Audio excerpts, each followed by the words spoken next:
So I'm going to start the talk with a confession, a slight confession. And the confession is that I don't like small talk. I've realised I don't like small talk. And I can relate to the introductions of talks like small talk. It's like kind of just saying something to get before you have to say what you really want to say in the talk. So I realised I was thinking about the talk that I don't like small talk. And I was thinking instead, it's probably one of the reasons why I don't like parties.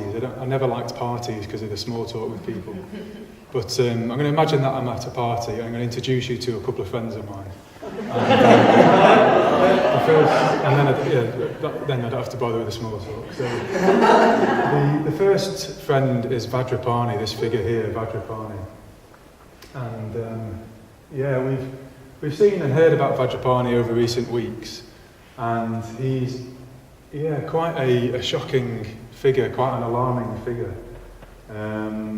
He's blue. Looks like he's got fangs for teeth. He's naked apart from a tiger skin loincloth.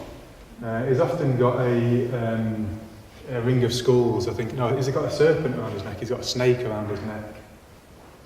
And sometimes a kind of crown of skulls on his head. And he's wreathed in flames, crackling with flames all around him. And he's standing in a warrior pose, a warrior stance, holding a vajra, not a vajra, but there's a vajra there. He's holding a vajra, a diamond thunderbolt, crackling with energy. So quite a scary figure. And we heard about the 4 tantric rites last week. Bodhinaga introduced us to the 4 tantric magical rites. And I associate, Vajrapani is very strongly associated with the rite of destruction. Destroying obstacles, just breaking through obstacles that are in our path of transformation, just destroying them, getting them out of the way. This kind of real vibrant energy that breaks through and destroys the obstacles. So the rite of destruction. And funnily enough, he's a tantric figure that was also featured in the Pali Canon, the earliest collection of sutras, the Pali Canon. So Vajrapani was a figure called a yaksha, a type of figure called a yaksha, which is a bit of a kind of feisty, kind of aggro kind of figure, a yaksha. It can sometimes cause a bit of mayhem, a bit of trouble.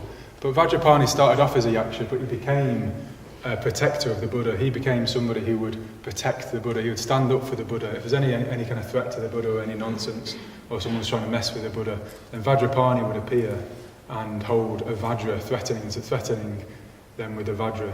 So, quite an imposing figure, aggressive figure. And there was a sutra called the Ambata Sutta in the Digha Nikaya, part of the section of the Pali Canon.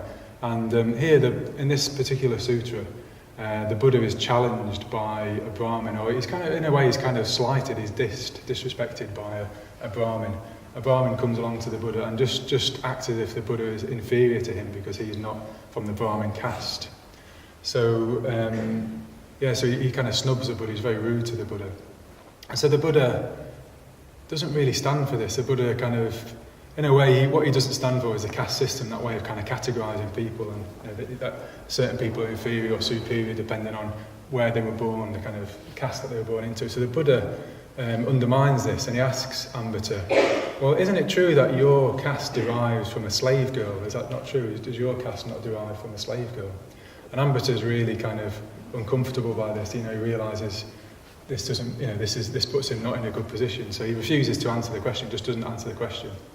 So the Buddha asks him a second time and says, is it not true that your caste derives from a slave girl? And again, Ambata refuses to answer. And then the Buddha reminds Ambata, well, do you realise if somebody refuses to answer the Buddha 3 times, then their head will be smashed into pieces, their head will shatter into pieces. And at this point, Vajrapani appears above the Buddha's head, holding the Vajra, and Ambata just completely crumbles. He completely crumbles, and he crumbles basically. And there are other sutras like this where Vajrapani appears as a protector of the Buddha. But in a way you could see it as an aspect of enlightenment, that the Buddha has a skillful aggression, the Buddha has a strength of character. The Buddha isn't easily pushed over. The Buddha, an enlightened being isn't easily pushed over. There's this kind of strength of character. You can see Vajrapani. Vajrapani is described as a Dharma Pala, a protector of the Dharma, a protector of what's valuable. He represents the energy that will protect what's valuable, stand up for it. And you can see him as an energy that will break through dogmatism, break through conformity, break through mediocrity. He wants to just smash through all of that and for us to be who we really could be. So that's the first of my friends. And the second is a lady called Vajrayogini, which I'm afraid it's a very small picture, so I'll describe it to you. I'll hold it up and describe it to you. So Vajrayogini is a Darkini figure. We've heard about Darkinis, and she's red. She's the colour red, and is also wreathed in flames. She's wreathed in flames. She's wearing a necklace of severed heads dripping in blood. She has a crown of skulls on her head. And she's holding what looks like a skull, what in fact is a skull cup, and is drinking from it. She's drinking ambrosia from a skull cup. And she's in a state of ecstasy, an ecstatic state. And she's trampling on a dead body. And she's dancing ecstatically in the sky. So again, kind of not, well, maybe these are the two kind of people you want to meet at the party. They're the two interesting characters.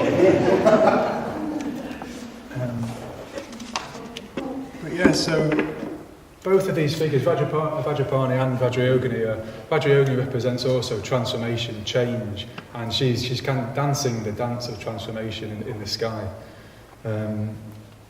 It said that she holds an implement called a Vajra chopper, which is like a butcher's implement, which kind of cuts away, kind of our limitations, any limitations, just cuts them away, any kind of attachments to old habits, she just cuts them away, and kind of freeing us, liberating us. But that could be quite an invitation to change, could be quite attractive, but it can also be quite threatening.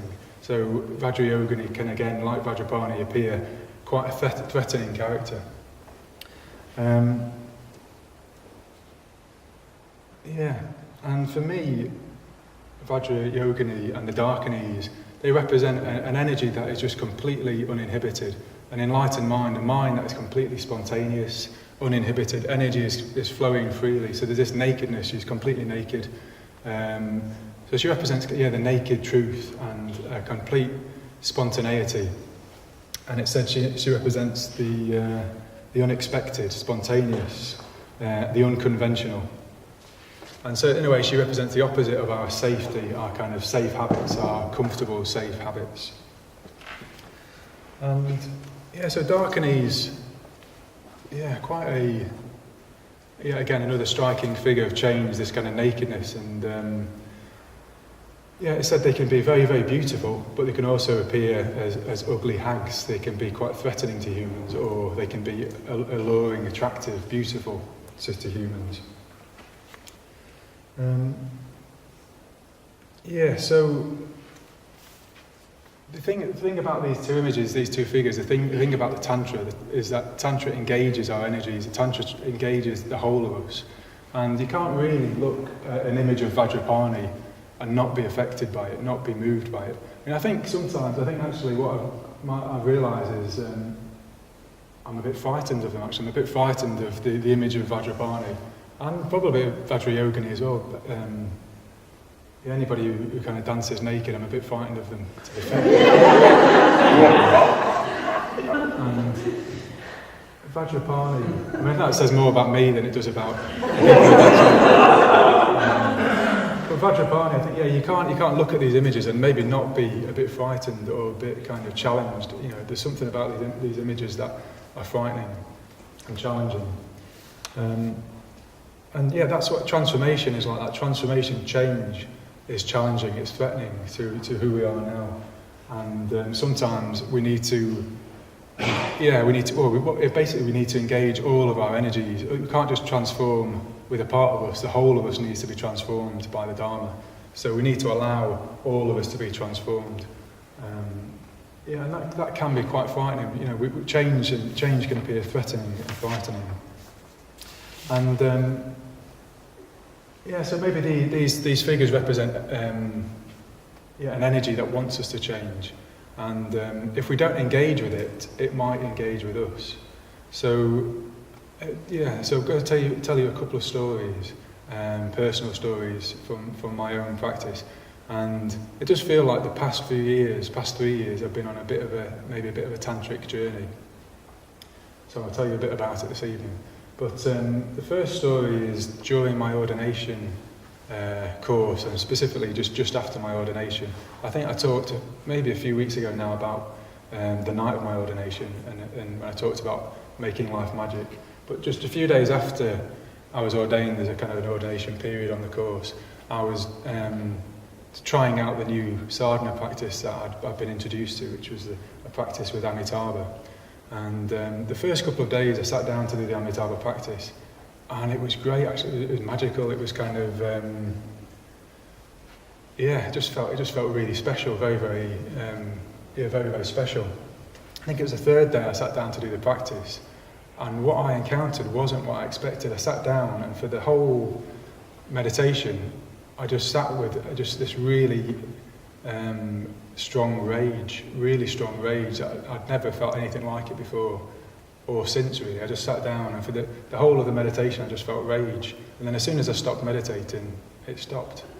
And the same happened the next day. I sat down to meditate, and I just sat, and up from nowhere just came this really, really strong rage. And I was quite frightened, actually. I was frightened. I didn't know what to do. I didn't know what was happening. It wasn't what I bargained for. It wasn't what I wanted, what I thought I was going to get.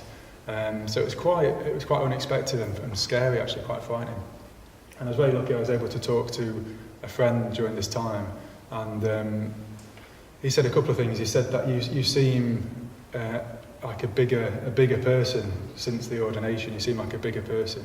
That was one thing he said. And the other thing he said was that you need this energy. This energy is really important. You need it. And it's just appearing as aggressive and angry because you've been sitting on it for so long, and it's kind of bursting out, it's breaking out. So basically I was very lucky to have the guidance to think, well, not to run away from this energy, not to discard it, not to try and squash it down. But I didn't really know what to do with it at this point. I just was a bit frightened of it. And then the second story, second anecdote, second experience was about 18 months after I was ordained. I was introduced to a practice relating to Padmasambhava, a kind of visualization practice with Padmasambhava. And basically shortly after I started to do this practice, again, the first time I did it, it was just ecstatic, blissful. I really enjoyed it, and I thought, this is amazing. I'm going to do this instead of the Amitabha practice, because that's got all those rages come up. And but basically shortly after, maybe within a few weeks of doing this practice, what seemed to happen was I took a bit of a hard line. I had an unethical area of my life, a bit of an unethical pattern, and I took quite a hard line. I said, I'm not going to do this anymore. I'm never going to do this again. And it seemed from out of nowhere, an energy erupted which said, basically, up yours. Basically, that's what the energy said was, no one's going to stop me. I'm going to do whatever I want to, and you're not going to stop me. So my response was to kind of, just try to stop this energy and this kind of particular this particular energy that seemed to have arisen. And the more I tried to kind of discipline or stop it, the more out of control it got. And again, it was really frightening. I didn't really know what was happening. I didn't know what to do. And they're two scary experiences, but I'm going to return to them shortly. But I was very, very frightened. Both of these experiences, I was very frightened. I didn't know what to do. And fear is one aspect I'm going to talk about this evening. And fear is something that will hold us back. Fear will limit us. Fear will hold back our transformation. It will limit us. Or depending how we respond to fear, it will stop us from changing. It will hold us back. And in this particular situation, I was very frightened about both of these two things that had emerged in my experience, in my practice. But in life and in practice, there are lots of things we can be afraid of, we can be frightened of. I'm frightened of change. There's part of me that's frightened of change and wants to just be with what I know, what's comfortable, what's familiar, even if it really isn't that skillful or doing me any favour. I'd sometimes, or most of the time, just stay with what's familiar, what's comfortable, rather than go into the unknown, go into something new, go into change. So change and transformation can be frightening. What we don't know can be frightening. What's unknown to us, what's unfamiliar, can be frightening. Sometimes the truth is frightening. The truth of the Dharma, the truth of impermanence. We're going to die. I'm going to die. You're going to die. It's a frightening fact to contemplate. The truth can be very, very frightening. Ethical truths can be frightening. Just admitting to ourselves and to other people the truth of our ethical situation. That can feel a very frightening thing to face up to own up to. And then, other people can be frightening. Just an intimacy, opening ourselves up to other people, a fear of rejection. These are all different things that can be very, very frightening in life and as a Dharma practitioner in the Dharma life. Another thing which I'll come to later, just another fear we can have is basically how good we could be, actually how great we could be. Our kind of potential can frighten us sometimes. The implications of that can frighten us. And then also emotions that can arise, which is what I was just talking about now. Emotions that can arise in meditation, in our practice, that we just weren't expecting, can be very, very frightening. These can frighten us. And how we respond to what's frightening, that can be the key really to our transformation. How we respond to it.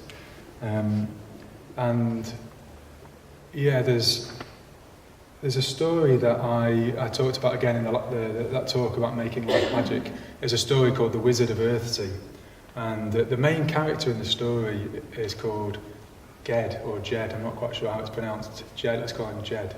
And basically, he's a young wizard. He goes to wizard school, but basically because of his arrogance and his anger, he gets himself in too deep. He tries to perform spells that are just beyond where he is now. He gets himself in too deep, and what happens is a shadow is unleashed, a kind of a dark energy that he can't control gets unleashed, and basically causes a lot of damage. It causes damage. Actually, the main kind of head wizard is killed just trying to contain this energy that was unleashed. And so the next part of the story, for a large chunk of the story, Jed is just running away. He's just trying to get away from this kind of energy which is just chasing after him. And a couple of times it nearly catches up with him, and it's very, very powerful. It's more powerful than he is. So he doesn't really know what to do. He keeps running away, and what he finds is he keeps getting driven into traps. His whole direction, his whole orientation is just away from this energy. And so he finds himself getting into mishaps and traps which are being kind of he's led into by this energy, just running away from it. And so what he does, he returns back to his original master. He trained with a master who he left in a kind of arrogant way, and he thought he'd outgrown his original master, but he returned back to his first teacher, and his teacher told him all about everything that had happened since he'd left, and his teacher said to him, I don't know how you're going to do it, but I think what you need to do is turn and face this energy. You need to turn and face it. Rather than running away from it, you need to turn towards it and face it. And Jed doesn't know what he's going to do or how he's going to face this energy, but he makes the decision just to turn towards it. So he leaves in the night and leaves a note to his master saying, I've gone hunting. And he goes off in pursuit of this energy. And then miraculous, a very strange thing happens. As soon as he turns to face this energy, it turns and runs away from him, and its power reduces. It's no longer got the same power over him. It becomes smaller, less powerful.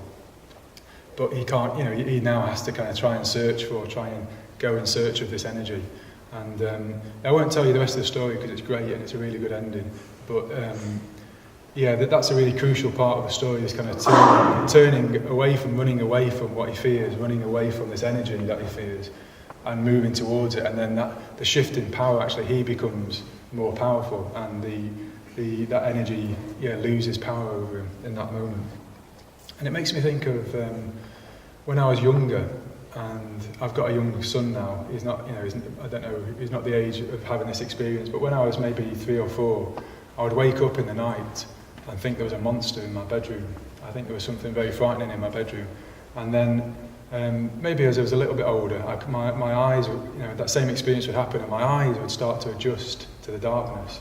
And what I would see, it was just my kind of dressing gown on a coat hanger. It wasn't a monster, it was just my dressing gown. But in the dark, when you can just see, you can't really see the shadows and the shapes properly, things can look more frightening, more scary than they actually are. But when our eyes adjust, when we start to look and kind of more light comes in, we can see that things aren't as scary. They're not as scary as we thought they were. So this gives us a kind of clue of what to do when we're frightened of particular energies and experiences. What we need to do is turn towards them. And there's a famous book which I've not read, but it's got a great title, which is Feel the Fear and Do It Anyway by Pema Chodron. So I've not read the book, but in a way the title says what I need to know. Basically, just you need to feel what's frightening and do it anyway. Kind of move towards it. So there's another tantric symbol which is associated with dark-ease, and that is the cremation ground. The symbol of the cremation, or it's an actual place, a cremation ground, but it's also a tantric symbol. And it's said that the dark-ease inhabit the cremation ground with the Vajraguru, the teacher, which is Padmasambhava. And in the legends of Padmasambhava, who we've heard about, he's a kind of great tantric magician and teacher. He was banished when he was a teenager. He became very unconventional, and the kind of unconformity that Vajrapani is all about, kind of smashing through what society says we're supposed to be like. Padmasambhava became a bit weird as a teenager, and he did some stuff which was might appear quite unskillful. He got banished from the palace where he lived and sent to live in a cremation ground. Actually, that was exactly where he wanted to be. He wanted to be on the outskirts, the fringes of society, the fringes of convention and conformity, and to be amongst the kind of the fears, the ghouls, the kind of the energies of the cremation ground. So cremation grounds in India, they're very different to the kind of way we get cremated over in the UK.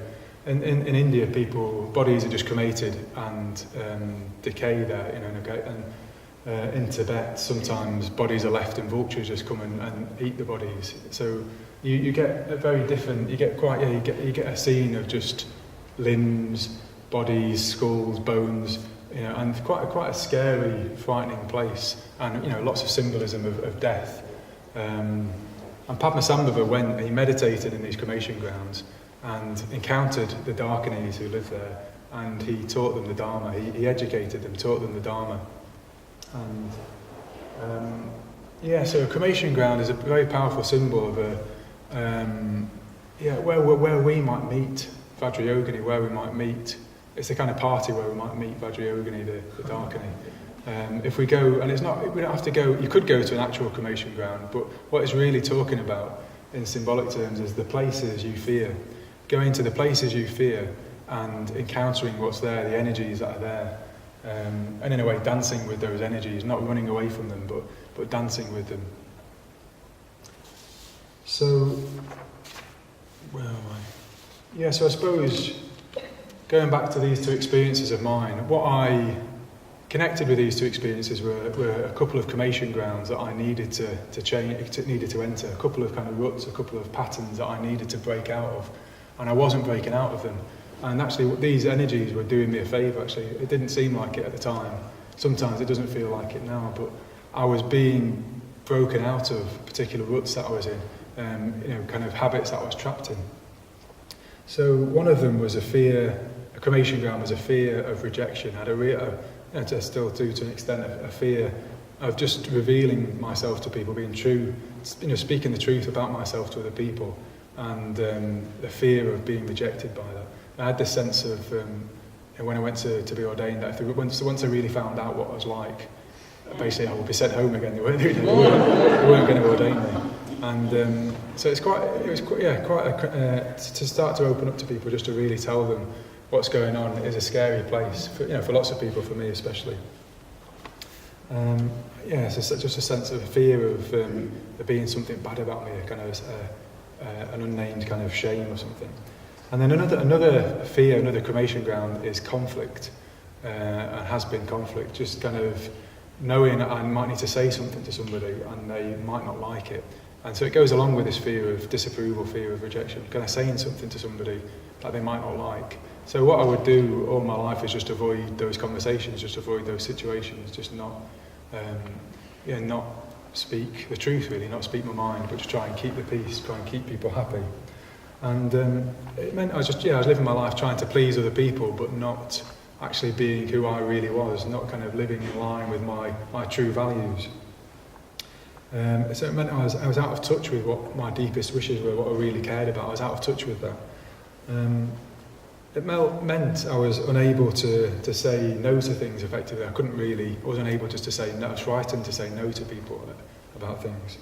And it left me frustrated and kind of resentful, sulky. That's what I would do. Rather than kind of speaking out and saying I was unhappy, I would just sulk about it or feel resentful, frustrated.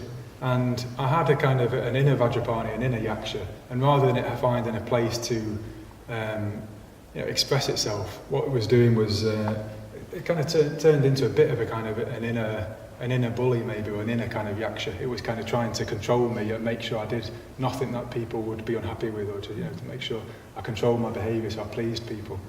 And basically, at some point I needed to break out of that. So that rage, was a start of breaking out of that. All those years of kind of frustration and resentment, I sat down on the cushion and then it just all broke out in a way. And it was a start of changing that pattern, that way of operating. And the energy that refused to be controlled, refused to be conventional. For me, I relate to as darkening energy, that kind of darkening energy, again, breaking out and saying, I'm not going to do what society says, I'm not going to do what you say, I'm going to do what I want to do. The kind of the uninhibited, free-flowing energy. Those energies kind of, I wasn't engaging with those energies, and those energies engaged with me. They kind of broke through and began a process of transformation, a process of changing those habits.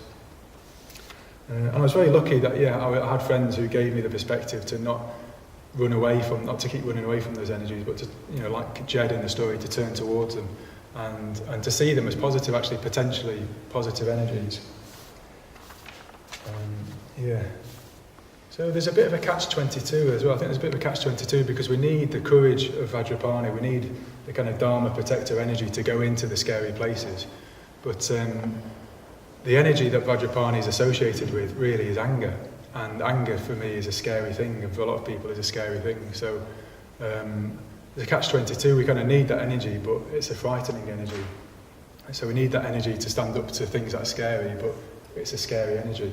So there's a rite of destruction that we need. The Vajrapani represents the energy that will destroy obstacles, but there's also another energy which is, I'm going to talk about the rite of pacification, which is the magical rite which can maybe not tame energies, but just get them on side, to pacify them. So where energies can appear wild and unruly, we can pacify them, and we can get them on side. And there's lots of stories. I mean, I suppose I became very fascinated with mythology and symbols around the pacification of dragons and nagas and demons and spirits. But because for me, I just wanted to find out how on earth was I going to pacify, how on earth was I going to befriend these energies. If I needed these energies, how was I going to befriend them? So I had an inner Yaksha causing havoc, and a kind of a darkening, a misbehaving darkening, which was causing havoc, and I needed to pacify both of them. So what I want to talk about now is basically how to transform anger. That's the kind of the other theme of the talk. But how did I, or how have I tried to, have I, with mixed success, worked with pacifying these energies? So I think the first, I've got a list, I've not written the list up, but the first, there's kind of 7 points. And the first one is we've already talked about really, to turn towards it, to be with it, to sit with it in a way, if it's in meditation this energy arises, sit with the energy. Don't run away from it, don't try and change it, just sit with it, just experience it, just feel it. Feel the fear, feel the rage, if that's what it is. Just sit with it. Don't try to change it, don't try to suppress it, just sit with it. And this is something the Buddha did. There's a sutta where the Buddha talks about his encounter with fear and dread in the jungle. The Buddha lived in the forest and the jungle, which were quite scary places. He didn't have a kind of cosy Buddhist centre with a nice shrine room to meditate in. He would meditate in the jungle with wild animals, in the cold, without the security. So in a way, similar to a cremation ground for Padmasambhava. And he taught. Someone asked him about. I think they asked him how he's an example for ordinary people, and the Buddha said, "Well, I am an example for ordinary people." And then he starts to talk about how he worked with fear, how he sat with fear, how he worked with it, and he said, the thought would occur to me. Well, first of all, he said, he reflected and thought, well, the fear that is arising isn't based on unskillfulness. It's not because he's not being unskillful anymore. This was just before. It was before he was enlightened, but in the run up to becoming enlightened, and he realised, well, I'm not being unskillful anymore. So it's not. I don't have to kind of feel guilty of this fear. I don't have to feel worried about it. So maybe I could just experience it. If the thought would occur to me, is this fear and dread coming? And then the thought occurred to me, well, why do I just keep waiting for this fear? Almost fear, scared of the fear. So the Buddha decided whatever he was doing, he would just sit. If he was sitting, he would just carry on sitting and experience the fear. If he was walking, he'd just carry on walking and he wouldn't do anything else. He'd just wait for the fear to pass. He'd fully experience the fear. If he was lying down, he would just carry on lying down and fully experience the fear and the dread. And he recounts this, and then it goes on to talk about how his mind settled, and knowledge and vision and clarity arose in him. Basically insight, knowledge, vision arose within him. So the Buddha talks about how he just sat with the fear. He sat with the experience and just felt it fully. And there's an anecdote I tell sometimes about my cats. I've got 2 cats who are both kind of semi-feral cats. When we took them on, we rescued them from the centre in Broome Hall. And basically one of them is a male cat, really friendly and wants attention. And the female cat was, when we got her, absolutely terrified. Just kind of, if you went towards her in any kind of shape, she would just shake and kind of hiss. And if you went to try and touch her, she would shake and hiss and lash out at you. She would kind of really try and scratch you. And they said to us at the rescue centre, they come as a pair, they're brother and sister. You can't have one without the other. They both come together, which is quite archetypal in a way. It's quite symbolic to start with. But and they also said, her behaviour might never change. You might never be able to stroke her. But they come as a pair. So I like a challenge, and we decided to take these 2 cats. And basically she spent the first few months just hiding in drawers, hiding under furniture, and if we ever kind of made a sudden movement or even went in the same room as her, she'd kind of try and dart out as fast as she could. And what I realised, maybe instinctively or intuitively, because there was, I think I realised that there are parts of me that are like Missy. The cat's called Missy Cat. So there's parts of me that are like this cat Missy, that are just basically terrified, quite wild and untamed and terrified. And if I try and move towards them or change them, they get quite violent and quite scary. And what I did with Missy, I just decided I was just going to sit in the room and not do anything, just kind of sit in the room, the same room as her. And I did this for quite a while, weeks and weeks and weeks. And I would just sit at night in the same room, which is on the floor in the dining room. I get myself quite low, unthreatened, and just sit on the floor. And she kind of, maybe after a week, just come and investigate and have a look at me, and then kind of scarper off to the other side of the room. But basically, it was a long kind of process. But after a couple of years, she started to let us stroke her. And I wasn't sitting in the room for 2 years, kind of just waiting. Occasionally I'd go in, and after a couple of years, she started to let us stroke her. And then basically, now, what now she does is kind of sleep on the bed next to me, sleeps on my legs in the bed. And if I get up in the night to go to the toilet, she follows me, she comes back again. So she basically, she kind of follows me around and completely trusts me. She doesn't trust other people really, but she trusts Lucy as well a bit, but she doesn't trust other people. But she completely trusts me. And so there's something about this act of just sitting and not trying to do anything. And we can do that in meditation if energies arise and they seem maybe aggressive, frightening. But perhaps there's parts of us that are frightened, and we can just sit with that energy, sit with that experience, and not try and change it, not try and do anything, and just kind of be patient, just wait, and just trust, just have confidence that that process will transform, start a process of transformation. We need to create, second point on this list is we need to create space to do that. So it could be space in meditation, but actually for me, under the duvet is the best place to experience difficult emotions. For some reason, the meditation cushion, maybe the inner yaksha is still a bit kind of controlling, and just if I'm kind of lying with a cup of tea in bed, I can experience emotions much more easily. Actually, kind of just let them be there. And there's a story Sangha Night told in a seminar about a philosopher, Victorian, I think, philosopher called Herbert Spencer, and it said that he would. Sometimes he had a family, and sometimes he'd come downstairs wearing a particular woolen suit.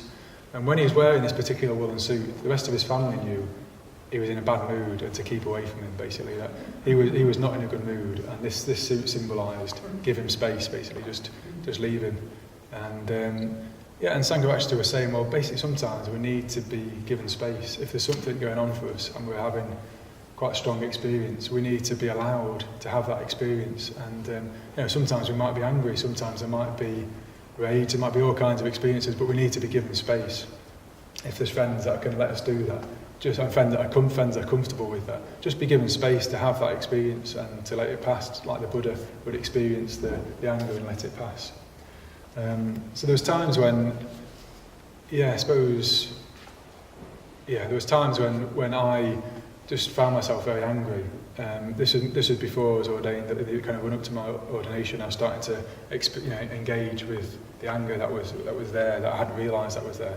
And I'd just be out walking with Lucy and just my wife and say, well, I'm really angry, I'm just feeling really angry, and it's nothing to do with you, you haven't done anything, but I'm really angry. And she was very patient and very good at just giving me space, basically, just allowing me to be grumpy, basically. And we've kind of got into a space where if I need to be grumpy, I can be, and it's okay. It just kind of it comes and it goes. And there's a third point, connected point, which is not to feed the anger, to let the anger pass without feeding it. And there's an image which I like for this, which Sadaloka, who used to work at Padmaloka, told me, I think in a study group. And he said it's as if you've got a toy car, these toy cars where you pull them back to wind them up, and when you let them go, they shoot off.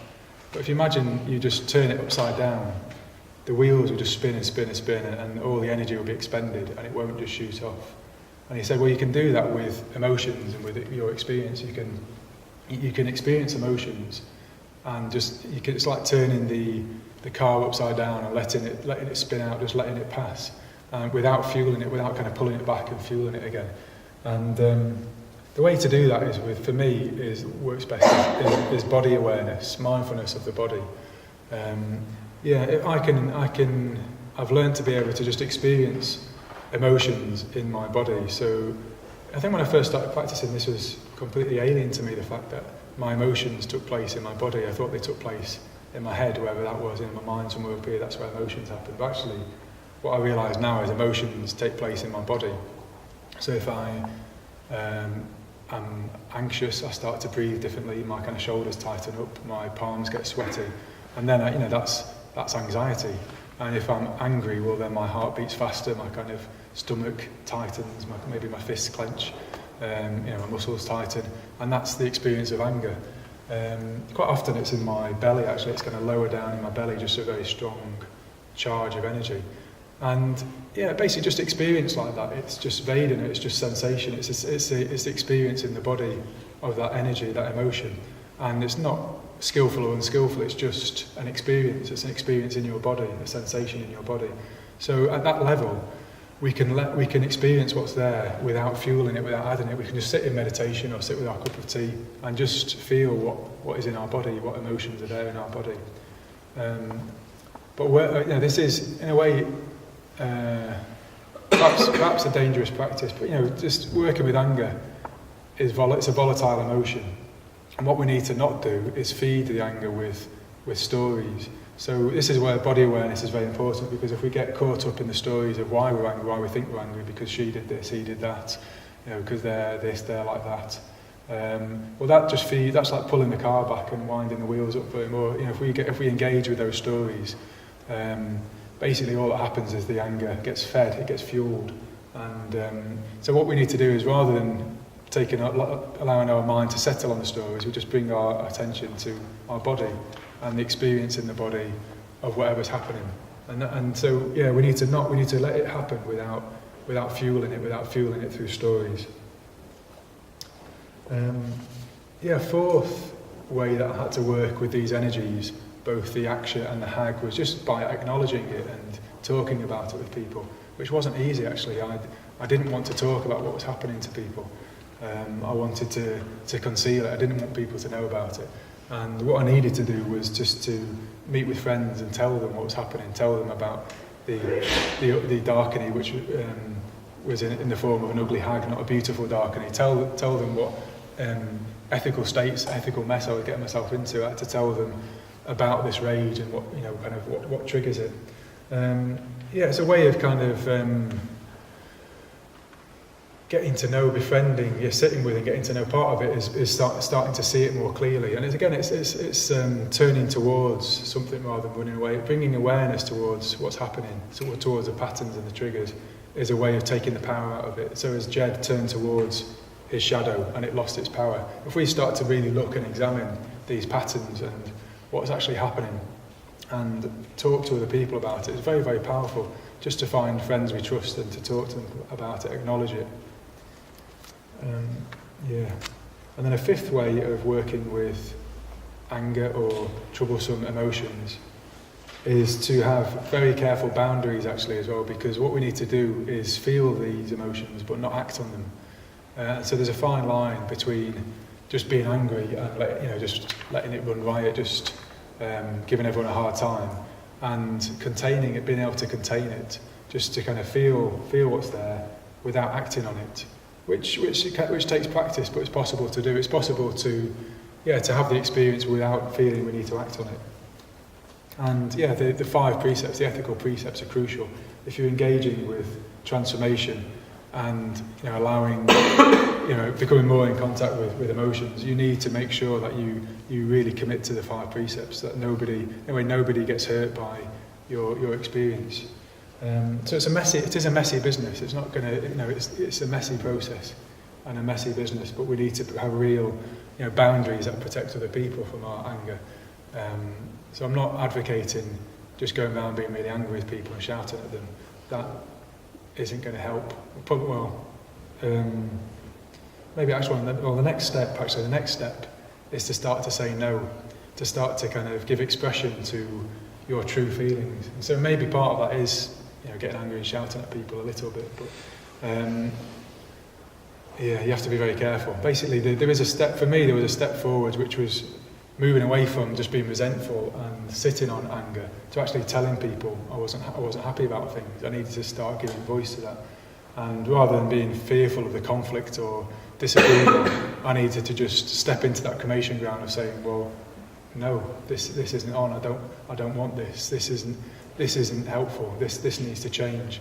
So we need to start to give expression to our actual true feelings, to give voice to them. And this is where Vajrapani starts to become a Dharma protector, rather than the aksha causing grief for ourselves and mayhem. The aksha starts to act as a Dharma protector. Once we can start to give voice and say no, to stand up for ourselves, to stand up for what we love, what we care about, with real force and energy, and say no, this isn't going to happen. This isn't going to happen. That's where we can start to become a Dharma protector. That energy of Vajrapani can start to act with us and for us. We just, we protect, we say no. Again, it can be messy. It can be messy at first, and you need to be careful. You need just be careful how you communicate. So I went from not speaking out to speaking out not very well. That was kind of the next step for me. Was kind of hurting people's feelings, offending people, and hearing about it. It wasn't. I heard about it. I realised the consequences, and I realised, well, this isn't quite right either. This isn't where I need to be. What I need to be able to do is to try and just say quite cleanly and straightforwardly, I'm not happy with this, rather than kind of ranting or raving or whatever I was doing. So there's this, the next step is to then finally be able to just say cleanly, no, this isn't right, this isn't on. So to be able to kind of disagree with people, speak my mind, and to do that in a straightforward way without there being anger there actually. So it goes from repressed anger to feeling anger to telling people we're angry to actually not having to feel angry, just being able to say to people no, or to say to people this isn't right, this needs to change. So that's kind of more recently where I'm starting to be with anger. So it's been quite a journey from this eruption of rage a few years ago. But basically, if we're able to go into those scary places and and be aware of the fear that holds you back, then you can transform anger and get into a place where you can start to say no, you can start to protect the Dharma, you can start to protect what's valuable. And it can be, that can express itself in all kinds of different ways, but when people are trying to undermine you or the Dharma, you're able to say no, you're able to say no to that. That's not going to happen. It can mean saying no to conditions. Okay, well, I'm not going to have these conditions anymore. I'm going to protect my future. I'm going to protect what's most important. I'm going to change. I'm going to change these conditions. It can mean being able to break through mediocrity, breaking through conformity. Rather than settling for what's comfortable and where we're at. Not settling for that, but breaking through and protecting what we could be, what we're able to be, what we really could be. So, to end with, there's a quote which, talks about this really for me, which is about the fear, maybe the most.